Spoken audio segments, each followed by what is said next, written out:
Yo, what is going on, guys? My name is Big Pump, coach of your Rochester Rhydons, and first let's address some things. First of all, I'm extremely sorry this is late. I was with family over the weekend as I had to attend a funeral. So this weekend was pretty busy for me. So, but we did manage to get this match, and thankfully I didn't want to forfeit or anything like that.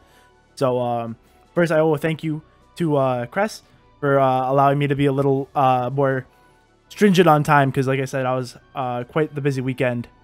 With the funeral and such and family being over. So that was one thing. And then also a big thank you to my assistant coach, Lindemar, who built this team from scratch by himself. I was not able to help him with the team building.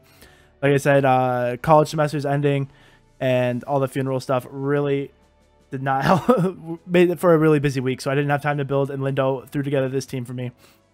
And it's a pretty cool team. I really like it. The Combuskin. You'll see the Combuskin. Really cool. First week, we get to bring Combuskin. We have already clinched our playoff spot. There is no way we cannot make playoffs, so I decided let's have a little bit of fun in these last couple weeks here, because I didn't get to use Combuskin all season because he never really had a good matchup, and if he had a good matchup, Embor had a better matchup. So I always chose to bring Embor over Combuskin. But you know what? It was kind of fun just to bring him. So we'll see how you'll see how he does. He's pretty cool. But so we're going against Kres here. Kres has had a bit of a rough season. I think she was like 3-8 or 2-8. One of the two.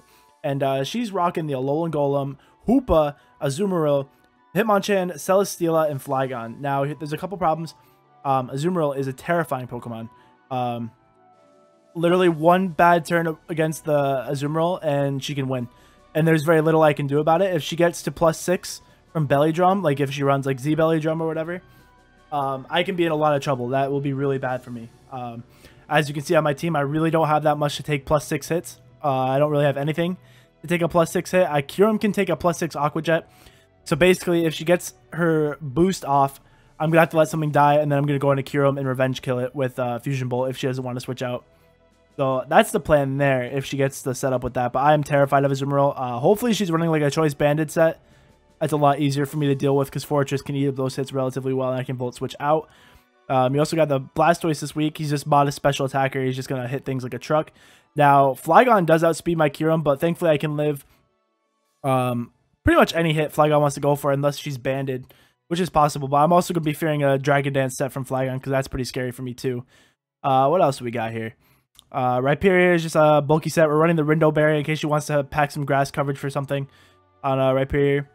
And I think that's about it. Let's go ahead and get into the match and show you what happened here. This was a fun match with Crystal Key. Unfortunately, with the time zones, I had to stay up till like midnight my time to battle her, so that was awful as well. But it actually worked out well because I was busy all day. So anyway, I don't like battling at midnight. It's a terrible time. But anyway, I'm going to open up with a Rhyperior. Hopefully I can sneak off a Stealth Rock or something out here. And she is also going to open with the Alolan Golem. Now, I assume we're going to trade rocks here. But instead of trading rocks, I just want to fire off an EQ. I know this thing has 30 and I don't really care. I just want to get off the big EQ here because if I kill this thing, that means it can't trap my Fortress later. So that's a big deal for me. So she does let me toss off the EQ. It lives on the sturdy, but and she is going to get up her rocks. So not too surprising there. But very good on my. It's good to have this thing almost dead. I'm pretty sure she's going to sack it off at this point. Now, since like I said, it does have that utility in trapping my Fortress, there was a chance that she wanted to keep it alive. So here she goes for the Heavy Slam. So I guess we're speed tying, which is kind of funny because I don't know what the spread of Rhyperior was, but I'm surprised we sped tie. But I went speed tied. I went for the Avalanche here just in case she wanted to go into Celesteela or Flygon or something. I just didn't want them to come in for free, and Avalanche was going to kill the Golem anyway, so played it safe there. Now in comes this thing. Now I know I can take any hit. I know I have the Rindo Berry in case he wants to go for the Giga Drain, which she does. So I'm going to eat up that Giga Drain. Now all I did here was I just clicked Roar. You can see how little that does just because of the Rindo Berry. But as you can see, all I'm going to do here is I'm just going to click Roar. I don't want this thing setting up an automatize on me. That'd be like really bad for me. So I'm just going to click the Roar. And hopefully we can deal with that. So in comes Hoopa. Now I have an Assault Vest, Spiritomb in the back just to pursue trap this thing. And that's the goal. I'm just going to switch into Spiritomb. Not going to think about it. I can eat a Shadow Ball. That's no problem. And yeah, so I'm just going to switch in here and go for... I'm basically just going to try to pursue Trapper. And she goes for the Shadow Ball here. And it's going to do a big chunk of damage here, as you can see. It's a pretty good chunk of damage. Obviously, she can't kill me with another one. And she does go for the switch. She falls for the Pursue Trap, and this thing is going down. This is 4 times super effective. This thing is dead. Goodbye. Yep, so Spiritomb picks up a nice Pursuit Trap kill this week, which is super cool. I wish Spiritomb had put in a little more work this season, but I guess we weren't running the right sets or whatever. But in comes Azu, and this is what I was afraid, because I have nothing to touch Azumarill. Lindo didn't do anything to, Lindo didn't make the set for anything to hit this thing. And I also figured she might not want to set up because, you know, Will-O-Wisp is a thing, so she might not set up here. And here we go. And then we get the Z move. Now, I think this is, I thought it was Z Belly Drum at the time, but, well, I thought, like, when I first saw it, I thought it was going to be Z Belly Drum, but his attack rose drastically. I think it was just Z Splash. Yep. So she goes for the Z Splash, so that's going to make her +3. That's terrifying. Fortress is going to be able to take a hit, thankfully. I did the calcs. I was going to be able to live a +3 waterfall, but you can see how much damage that does, and that's so bad for me because I needed this thing to be my physical wall for later. So all I'm going to do here is go for my Rapid Spin, so that way Kyurem can come in unharmed afterwards, because obviously I'm going to lose my Fortress here. There's nothing I can do about it, but I am going to lose the Fortress. I am just going to get those rocks off the field, and that way Kyurem and such can come in for free, and like Kyurem and Combuskin, all of the above. So Fortress is going to go down here. I'm just going to go right into Kyurem. No problems here. I'm just going to click Fusion Bolt. I'm not messing around with this thing. I don't want to predict anything. All I have to do is click Fusion Bolt. She doesn't have a switch into it anyway. I mean, she can switch in Flygon, but Flygon isn't a safe switch into Kyurem, so I didn't think she would do that.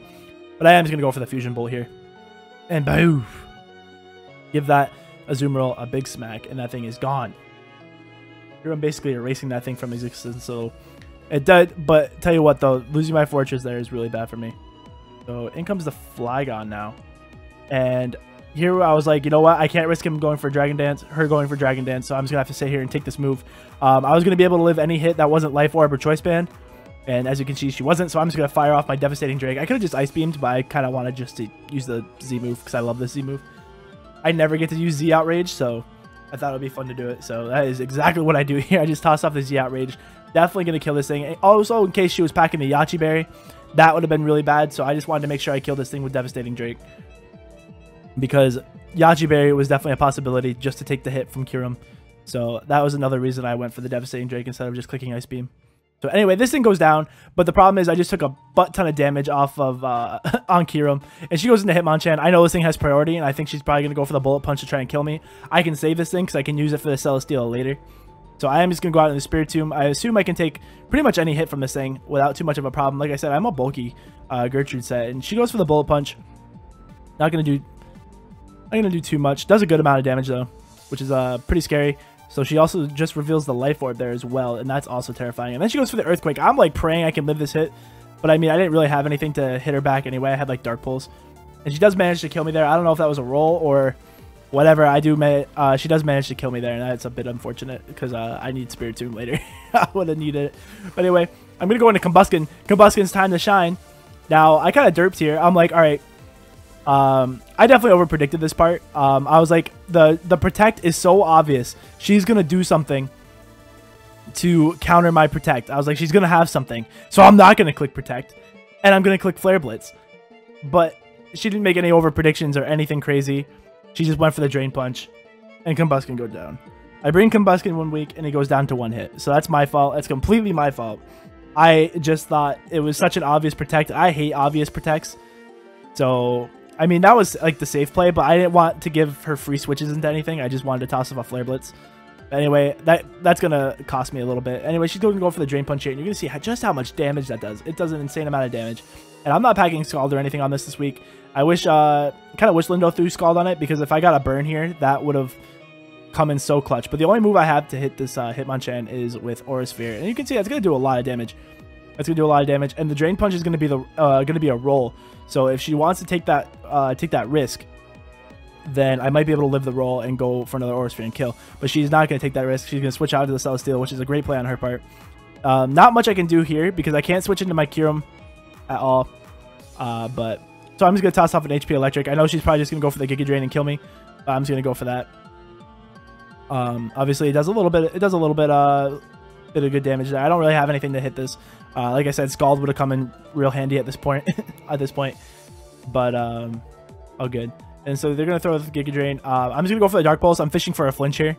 If I could got a flinch there, that would have been really clutch. But she's gonna go for the Flash Cannon. I'm like, oh, I resist that. Maybe I'll live. Really hoping I live, and I don't. Blastoise goes down to the Flash Cannon, so no problem here so far.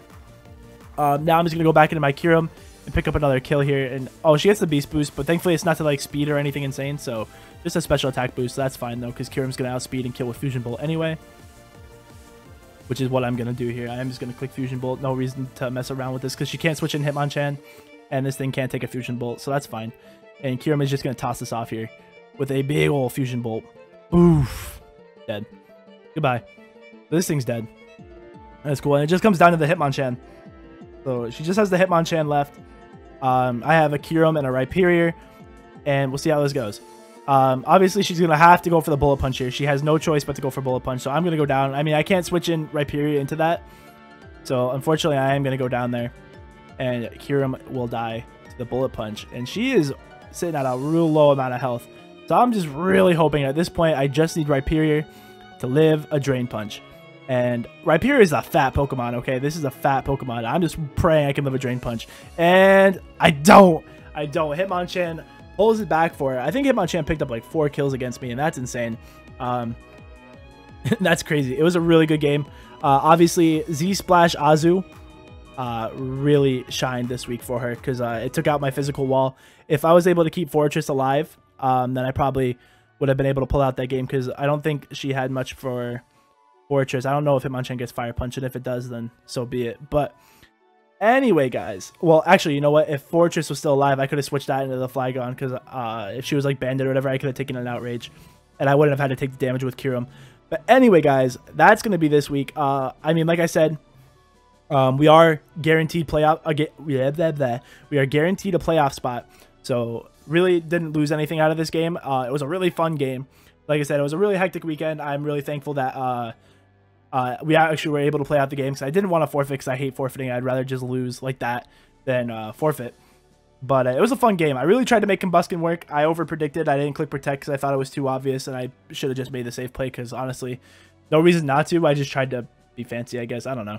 But anyway, guys, that's going to be it. Make sure you guys go give yourself over to Kres Key. I'll leave a link to her channel in the description. She's a really awesome person, one of my favorite people in the NPA. But anyway, guys, that's going to do it for this week. I'm going to get the hell out of here, and next week will be against John Pokemon, who is a divisional rival. He's going to be the 2nd seed in the division. I'm the 3rd seed, and Cobain is the 1st seed. So it's very possible that I might have to play John in the playoffs. So I'm not. We'll see what kind of team I bring. I'm not exactly how I'm gonna handle that match yet, but I'm gonna get the hell out of here, guys. Thank you so much for watching. Again, I'm very sorry this was late, but hopefully with all that, we should be good moving forward. Anyway, guys, I'm gonna get the hell out of here. Like I said, for the 3rd time. Have a great day, guys, and peace.